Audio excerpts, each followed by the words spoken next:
kaum muslimin, bapak-bapak, ibu-ibu, rahimahumullah wa azakumullah. Kita bersyukur kepada Allah Subhanahu wa taala atas nikmat yang Allah berikan kepada kita,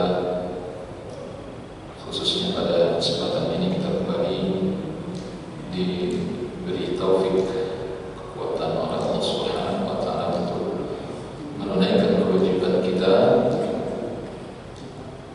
sesuai dengan sunnah, contoh dari Rasulullah SAW. Yang salat fardu kita laksanakan berjamaah, alhamdulillah. Kemudian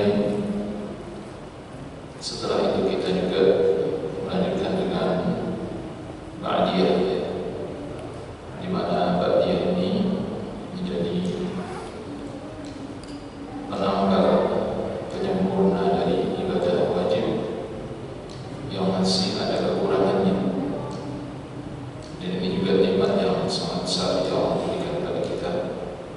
Lebih dari itu, kita diberi kesempatan untuk duduk sesaat di majelis ini untuk menambah pengetahuan kita atau memantapkan pengetahuan yang sudah ada.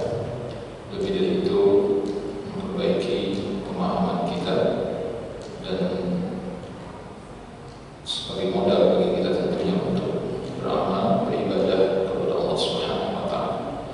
Salawat dan salam untuk Nabi kita Muhammad sallallahu alaihi wasallam, semoga tercurah untuk beliau, keluarga beliau, ahlul bait dan para sahabat-sahabat beliau radhiyallahu anhum ajma'in. Kaum muslimin, bapak-bapak, ibu-ibu, rahimahumullah wa azakumullah. Pada pertemuan kita kali ini melanjutkan pembahasan sebelumnya, yakni al-iman bil malaikah, beriman kepada malaikat. Kita sudah menjelaskan tentang definisi dari malaikat, kemudian sudah pula menjelaskan tentang atau menyinggung sedikit keyakinan orang-orang terdahulu yang sebelum diutusnya Rasulullah SAW tentang malaikat, bagaimana keyakinan mereka terhadap malaikat. Kemudian kita juga sudah menjelaskan lagi dalil yang mewajibkan kita beriman kepada malaikat. Sekarang kita masih menjelaskan perkara-perkara atau hal yang terkait dengan keimanan kepada malaikat. Di antaranya hal-hal yang mencakup, jadi beriman kepada malaikat itu mencakupi beberapa hal. Bagaimana Allah Subhanahu wa taala, sama seperti kita beriman kepada Allah, sebagaimana kita jelaskan pada pertemuan yang lalu, itu mencakup beberapa hal. Apa keimanan kita kepada Allah? Yang pertama, beriman kepada rububiyahnya Allah, beriman kepada uluhiyahnya Allah, beriman kepada asma wa sifatnya Allah. Itu maksudnya cakupan iman kepada Allah itu. Jadi ini untuk sekaligus membantah orang-orang yang mengatakan bahwa kok iman dibagi-bagi. Ya, siapa yang bagi-bagi iman? Kok tauhid dibagi-bagi? Siapa yang bagi-bagi tauhid? Itu bukan pembagian tauhid, bukan pembagian iman juga. Itu maksudnya cakupan di dalam kita beriman kepada Allah. Jadi kalau orang nanya bagaimana cara kita mengimani Allah, nah jawabannya itu. Gitu Pak. Kan ada orang-orang yang tidak senang dalam pembahasan akidah ini ketika mereka mendengar istilah rububiyah, uluhiyah, asma wa sifat. Padahal ketiga kata ini itu seluruhnya berasal dari Al-Quran Al-Karim dan berasal dari hadis Nabi SAW. Tidak bisa dibantah, tidak bisa dibantah. Dan itu bukan bertujuan untuk membagi-bagi tauhid atau membagi-bagi iman, bukan. Itu untuk menjelaskan nanti kalau orang bertanya, saya beriman kepada Allah, apa saja cakupannya, itu maksudnya. Bagaimana bagaimana saya mengimani Allah? Itu untuk menjawab itu kan sebenarnya. Nah, kita beriman kepada Allah itu cakupannya yang pertama adalah mengimani rububiyahnya Allah. Apa itu rububiyahnya Allah? Itu baca Al-Quran, baca hadis Nabi Sallallahu Alaihi Wasallam. Kita mengimani Allah dari sisi uluhiyahnya. Apa itu uluhiyah? Ada dalam Al-Quran, ada dalam hadis Nabi. Sangat banyak ayat dan hadis tentang itu. Itu bukan membagi-bagi seperti yang itu dia. Hati kalau berpenyakit seperti itu, hati kalau berpenyakit itu tidak bisa menerima kebenaran. Hati-hati dengan hati yang berpenyakit. Jadi kalau hati ada penyakitnya itu yang hak disampaikan nggak diterima, susah diterima. Walaupun dalilnya sudah jelas, ya. Malah melontarkan tuduhan-tuduhan yang enggak. Nah, ini kerjaan sebagian umat Islam saat ini. Jadi karena memang tidak ada lagi hujah, tidak ada lagi dalil, maka yang mereka lakukan ya menuduh gitu. Jadi sebagaimana yang disebutkan oleh Imam Al-Qayyim, orang-orang yang memperturutkan hawa nafsu mereka dan sesat di dalam mengamalkan ajaran agama ini, mereka kalau dibantah, mereka nggak punya dalil untuk menjawab, nggak ada hujah mereka. Kalaupun ada, itu dipaksa-paksakan biasanya. Mereka memaksa-paksakan. Nah kemudian setelah itu, kalau mereka mentok dan ada lagi untuk menjawab, mereka udah menuduh itu, memfitnah, menggelari orang dengan gelar-gelar yang tidak baik. Itu kerjaan manusia munafik. Ya, Bapak-Ibu rahmat Allah Subhanahu wa taala. Nah, demikian pula ketika kita beriman kepada malaikat, maka dijelaskan oleh para ulama, kita beriman kepada malaikat itu cakupannya apa saja. Waduh, dan saya beriman kepada malaikat, ya sudah begitu saja. Ya, misalkan nggak ada penjelasannya kalau seperti itu. Ya, bagaimana orang akan beriman kepada malaikat kalau seperti itu? Jadi beriman kepada malaikat itu ada cakupannya. Apanya yang kita imani dari malaikat itu? Sama seperti kepada Allah. Apanya yang kita imani kepada Allah itu? Kan harus ada penjelasannya. Ya, pokoknya saya beriman kepada Allah. Ya, nggak bisa begitu, itu jawabannya apa namanya? Bagaimana kita menjelaskan kepada orang awam kalau seperti itu? Bapak-Ibu rahmatullah.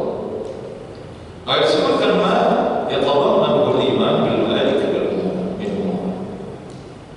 Hal-hal yang meliputi keimanan kepada malaikat itu ada beberapa perkara. Yang pertama, al-iman bi wujudi. Kita beriman dengan wujudnya malaikat. Artinya malaikat itu ada wujudnya. Malaikat itu memang makhluk Allah yang sifatnya ruh, ya, atau sifatnya abstrak, makhluk yang tidak terlihat oleh kita maksudnya. Tapi bukan berarti sesuatu yang tidak terlihat tidak ada wujudnya. Ini sudah dijelaskan oleh para ulama. Jadi yang tidak berwujud itu bukan berarti tidak ada bentuknya. Yang tidak terlihat maksudnya bukan berarti tidak ada wujudnya. Ada wujudnya, ada bentuknya. Dan ini bagian dari sifat para malaikat. Oh, malaikat itu nanti akan kita lihat di hadis yang lain untuk menjelaskan tentang. Ya, artinya seperti Allah misalnya. Allah itu Bapak-Ibu rahmatullah, ini bagian dari mengimani rububiyahnya Allah Subhanahu wa taala. Yang ini mengimani apa? Wujudnya Allah. Jadi Allah itu berwujud. Oh, Allah itu nggak ada wujudnya. Kafir ya. Allah itu ada wujud. Hanya saja wujud Allah itu kita tidak bisa menggambarkan. Itu bedanya dengan makhluk. Kalau makhluk digambarkan oleh Allah. Kalau Allah tidak pernah menggambarkan wujudnya seperti apa. Dan Nabi tidak pernah menjelaskan kepada kita wujud apa itu, wujud Allah itu seperti apa. Tapi Allah berwujud. Allah itu ada. Ya. Yang kedua, al-imanu biman 'alimna ismahu minhum bismihi ka Jibril. Wa man lam na'lam ismahu nu'min bihi bil ijmal. Yang kedua, kita beriman kepada malaikat tersebut dengan nama-nama yang sudah kita ketahui, dengan nama-nama yang kita dengar, kita ketahui dari Al-Quran dan hadis, dan ini yang diajarkan kepada kita. Wajib kita mengimani bahwa malaikat itu memiliki nama, dan nama-nama yang kita ketahui termasuk nama-nama yang tidak kita ketahui. Bahwa malaikat itu ada namanya.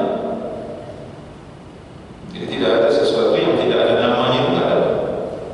Makhluk Allah ini ada namanya, termasuk malaikat-malaikat ada namanya, seperti Jibril, Mikail, Israfil, Malik, ya kan? Zabaniyah misalnya, Munkar, Nakir, itu contohnya. Nah, nanti orang kita mereka mau sebutkan Israel itu nggak ada dalam hadis, nggak ada Israel. Dalam ayat juga nggak ada Israel. Yang ada Malakul Maut, malaikat maut. Israel itu bukan nama malaikat. Kemudian Ridwan juga ternyata itu ada hadisnya, tapi hadisnya dhaif. Saya siap mengetahui itu, tidak mau menyebut lagi penjaga surga itu namanya Ridwan. Hadisnya lemah. Tapi kalau malaikat penjaga neraka, Malik, itu ada ayatnya yang kita bacakan ayatnya. Penjaga neraka, malaikat Zabaniyah, ada ayatnya. Tapi malaikat penjaga surga nama Ridwan itu tidak ada ayat. Ada hadis, tapi hadisnya dhaif. Wabillahi Allah subhanahu wa ta'ala. Disebutkan oleh para ulama hadis yang meneliti hadis tentang nama malaikat penjaga surga itu Ridwan, itu hadisnya lemah dan tidak terdapat dalam ayat. Kemudian nama-nama yang lain dari nama para malaikat yang tidak kita ketahui, tapi wajib kita mengimani bahwa mereka memiliki nama dan Allah memberi mereka nama. Seperti Malakul Jabal, malaikat penjaga gunung. Jadi setiap gunung yang ada di muka bumi ini ada malaikat yang menjaga. Allah memberi nama Malakul Jabal. Nabi sebut Malakul Jabal, malaikat penjaga gunung. Kemudian al-iman bima 'alimna min sifatihim. Kita beriman dengan sifat-sifatnya.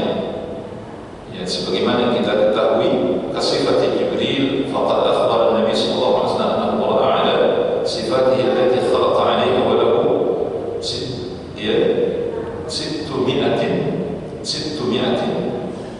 sittumi'ati janah qad sadda ufuq.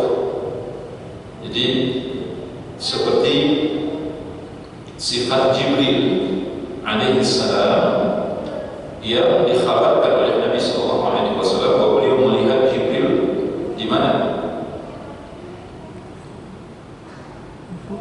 Di langit pada saat Mi'raj. Nabi melihat Jibril dalam bentuk aslinya, dalam wujud aslinya. Maka ini disebut dengan sifat. Ya, disebut dengan sifat.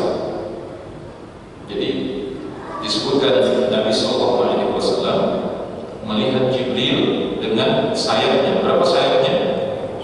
600 sayap. Dan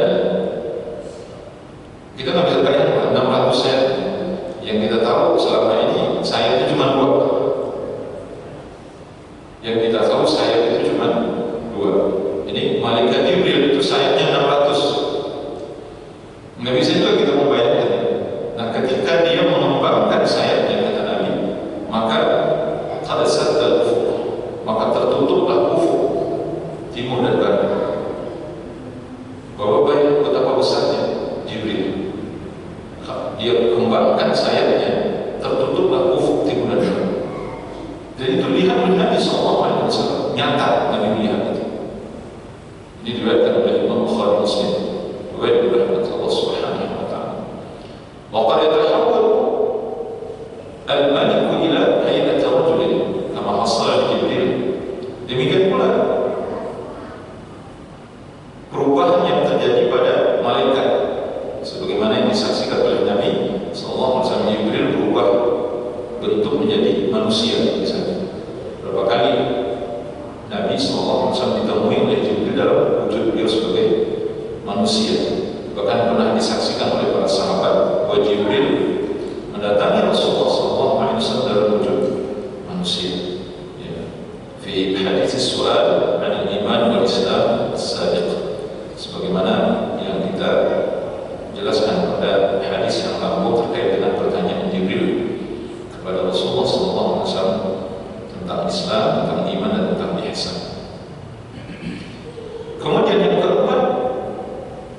Beriman kepada malaikat itu meliputi kita beriman bima 'alimna min a'malihim allati yaqumuna biha min amrillah ka tasbihihi wa ta'abbudi lahu lailan wa nahara.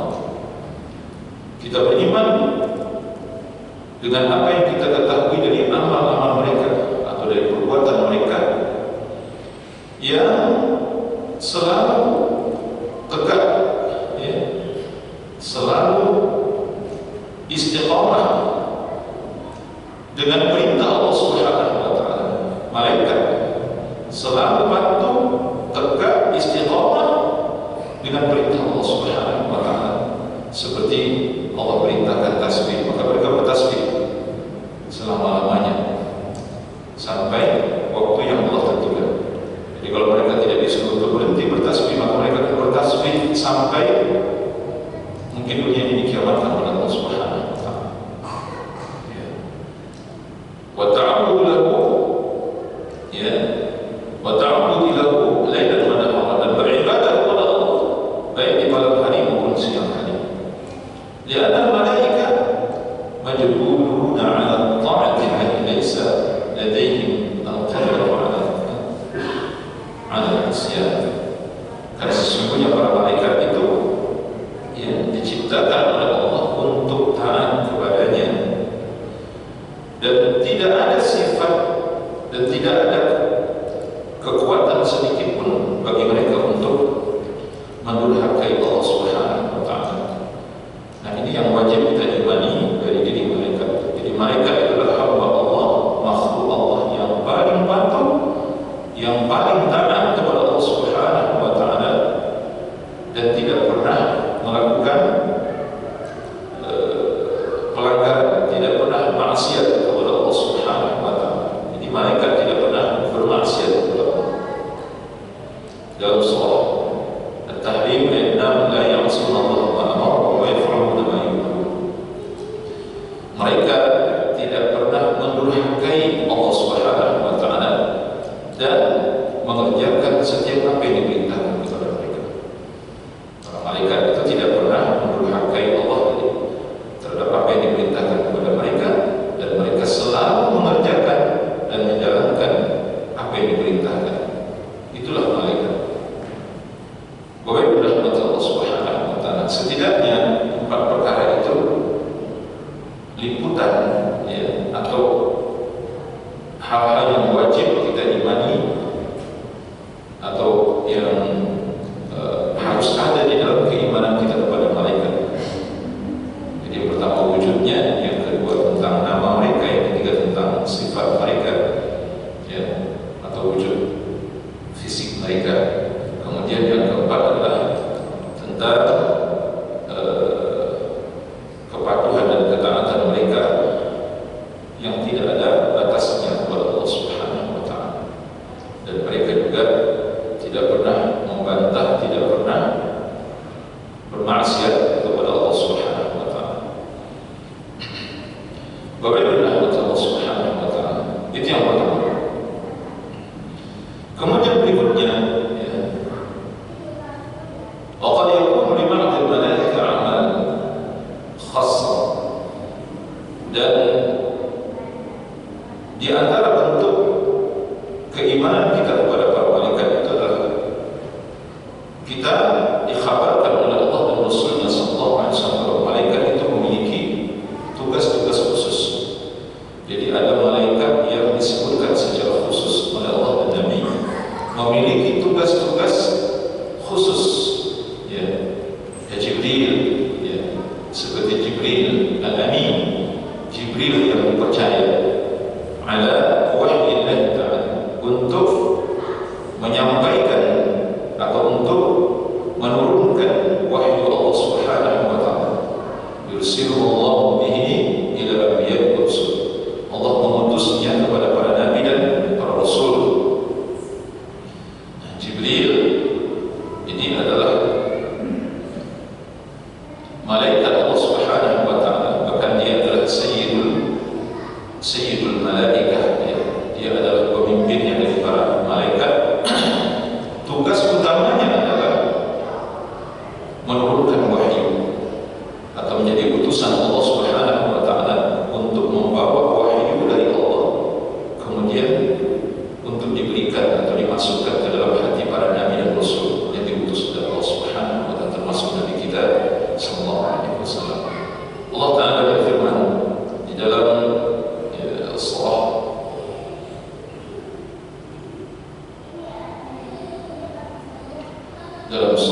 Asy-Syu'ara ayat 193-194, nazala bihi ruhul amin ala qalbika litakuna minal munzirin. Diturunkan oleh ruhul amin, maksudnya ayat-ayat atau wahyu Allah itu dibawa turun oleh ruhul amin. Nah, ini nama lain dari malaikat Jibril. Ruhul amin, ruh al-amin, ya, atau nama beliau nanti ada Ruhul Qudus juga sebenarnya. Kemudian ar-ruh, nama malaikat Jibril itu banyak sekali. Nama malaikat Jibril itu ada Ruhul Amin, ada Rasulul Karim, ya, sebagaimana kita singgung pada pertemuan yang lampau. Kemudian ada ar-ruh, ya, tatanazzalu alaihim wal malaikatu war ruh. Ar-ruh yang maksud itu malaikat Jibril, ya, ar-ruh itu malaikat Jibril. Jadi nama beliau ini banyak sekali. Nama malaikat Jibril itu banyak, baik itu oleh Allah dalam Al-Quran maupun dalam hadis Nabi sallallahu alaihi wasallam. Nazala bihi ar-ruhul amin, diturunkan oleh ar-ruh al-amin, maksudnya malaikat Jibril yang menurunkan wahyu ala qalbika, ke dalam hatimu, maksudnya ke dalam hatimu wahai Muhammad, litakuna minal munzirin, agar engkau menjadi seorang yang memberi peringatan. Bapak Ibu rahmat Allah Subhanahu wa taala. Jadi Al-Qur'an itu atau ayat-ayat Allah, wahyu-wahyu Allah sebelum itu diturunkan ke dalam hati para nabi dan rasul seperti Nabi kita Muhammad sallallahu alaihi wasallam. Ini tugas utama Jibril. Di antaranya juga ada malaikat Mikail, ya, Mikail al-mukkal bil qadri, ya, ay bil matari wan nabat. Malaikat Mikail itu ditugaskan oleh Allah Subhanahu wa taala untuk menurunkan hujan dan menumbuhkan tanam-tanaman. Menurunkan hujan, menumbuhkan tanam-tanaman. Jadi kalau hujan saja, Pak, itu tidak otomatis tanam-tanaman tumbuh. Ada malaikat yang menumbuhkan, itu malaikat Mikail. Jadi Mikail itu bukan hanya menurunkan hujan, tapi menumbuhkan tanam-tanaman. Bapak Ibu rahmat Allah Subhanahu wa taala. Jadi tidak ada yang terjadi dengan sendirinya, enggak ada. Tidak ada yang bergerak, tumbuh, berkembang, bersemi dengan sendiri, enggak ada. Semuanya Allah Subhanahu wa taala yang atur dan mengutus malaikat. Ya. Kemudian al-mukkal wa minhum al-mukkal bis-sur wa huwa Israfil alaihi salatu wassalam. Di antaranya adalah malaikat, ya, peniup atau yang diamanahkan untuk meniup sangkakala, ya, orang kita nyebutnya trompet, ya, yaitu malaikat Israfil alaihi salatu wassalam. Wa huwa alladhi yanfukhu fihi bi amrillah ta'ala nafkhatain, yaitu dia meniup trompet atau meniup sangkakala itu 2 kali tiupan dengan perintah Allah. Nafkhatun, ya, yafirun nasu anhu 'inda sima'iha thumma yasma'uha. Tiupan yang pertama itu membuat manusia dan seluruh makhluk menjadi mati. Wa nafkhatuz zaniyah, ya, nafkhatul ba'ts.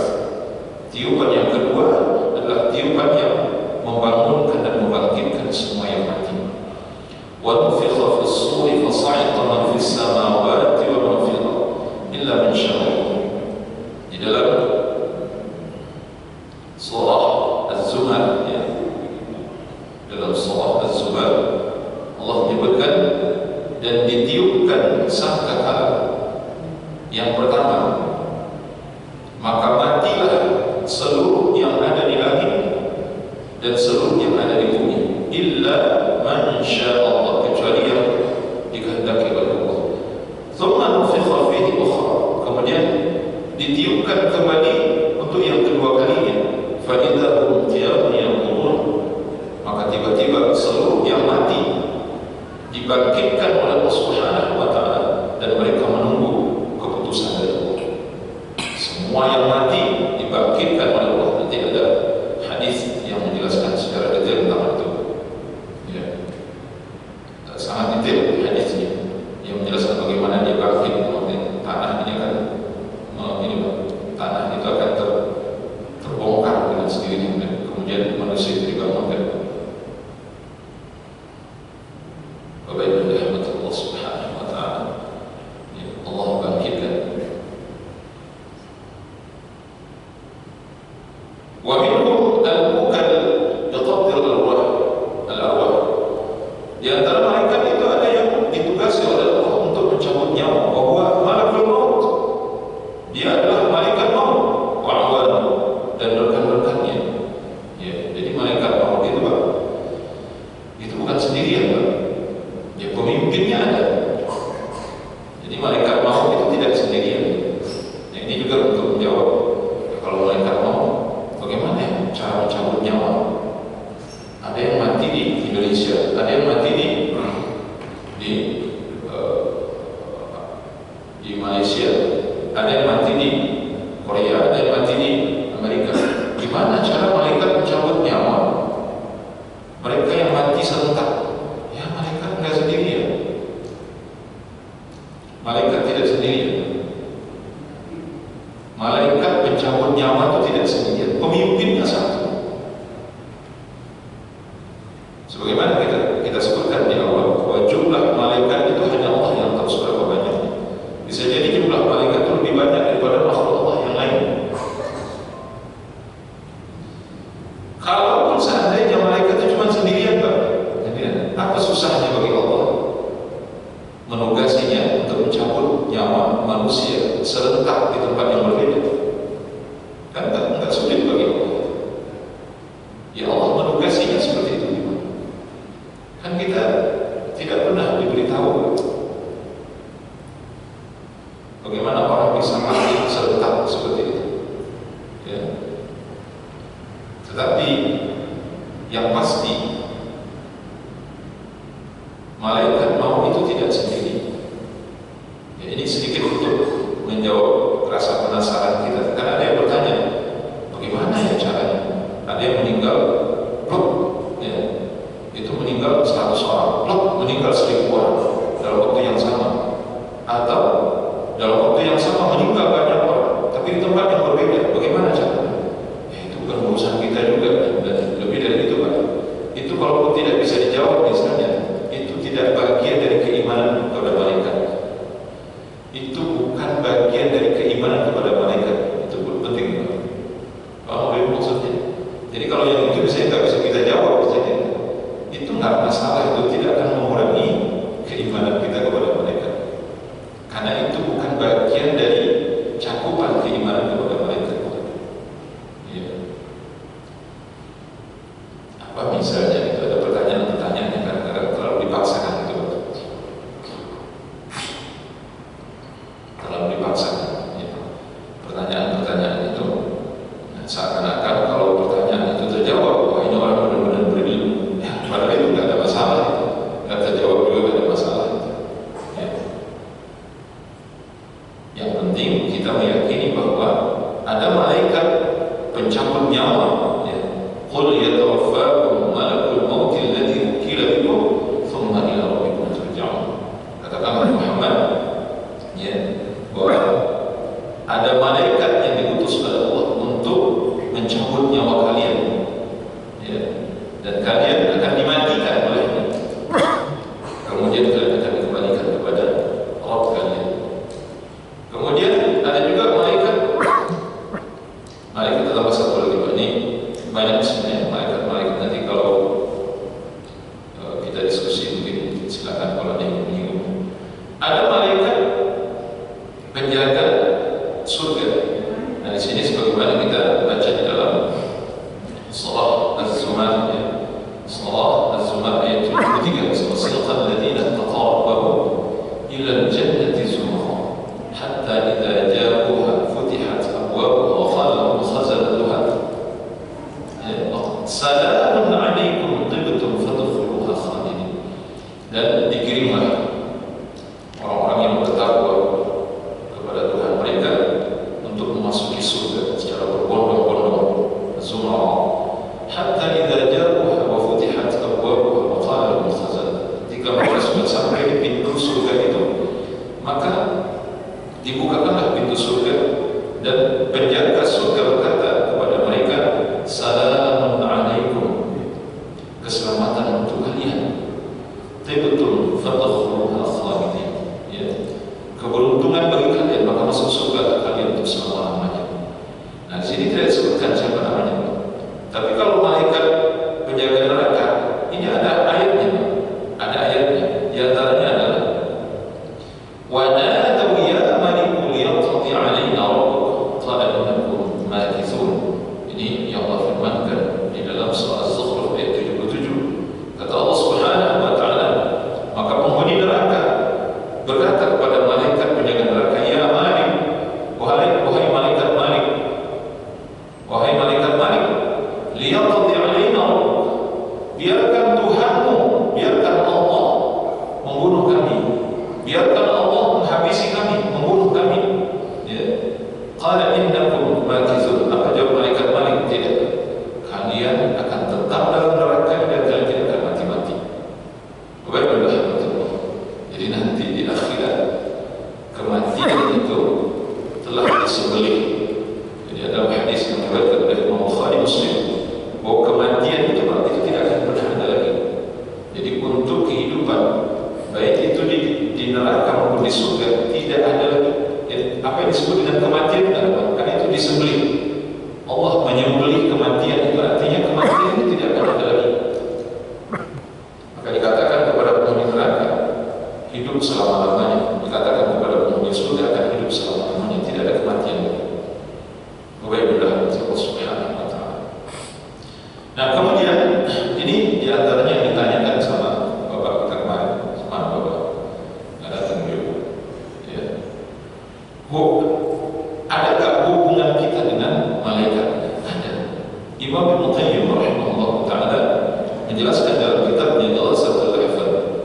Beliau mengatakan alaqatuhum bil bashar, hubungan malaikat, ya, dengan manusia itu sangatlah dekat.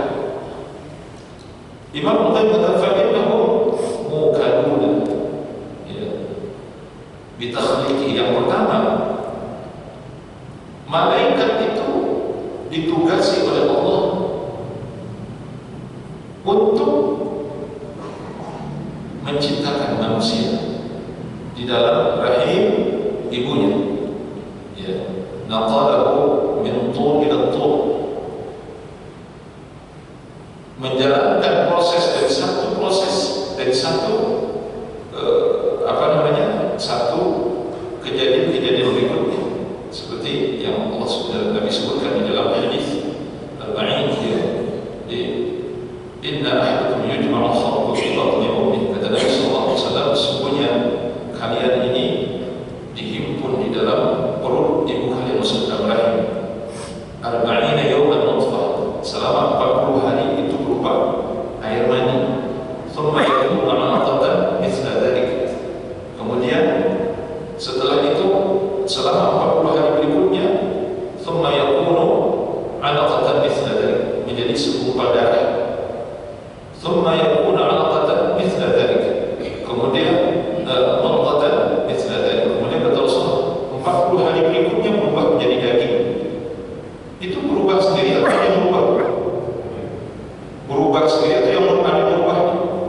Ada yang berubah. Itu disebut malaikat. Jadi kalau malaikat berada di dalam rahim seorang wanita, benar begitu Pak. Nah, itu tidak bisa kita akal itu tidak bisa. Tapi nggak ada air mani berubah menjadi darah berubah menjadi daging dengan sendirinya. Dari mana datangnya? Itu ada malaikat yang ditugaskan oleh Allah Subhanahu wa taala. Kemudian setelah itu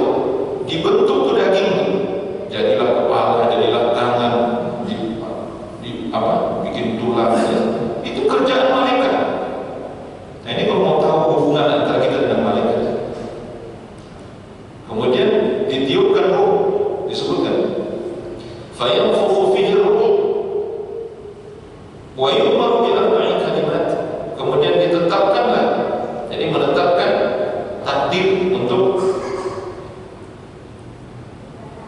ruh, jasad yang ditiupkan ruh di dalam rahim, bikatbi rizqihi wa ajalihi wa amalihi wa syaqiyyun aw sa'id. Sebagaimana kita ketahui bahwa ada takdir yang ditetapkan pada setiap anak yang ditiupkan ruh, ada yang ditetapkan takdir. Ditetapkan yang pertama rezekinya, yang kedua ajal, yang ketiga amal, yang keempat apakah dia orang yang menjadi bahagia atau orang celaka. Bapak Ibu itu kerjaan malaikat seluruhnya. Apakah dia berjenis kelamin laki-laki atau perempuan, itu ada hadisnya sampai detail seperti itu. Itu kerjaan malaikat. Malaikat nanya sama Allah, ya Allah, ini laki-laki atau perempuan? Ada hadisnya. Bapak Ibu rahimahullah.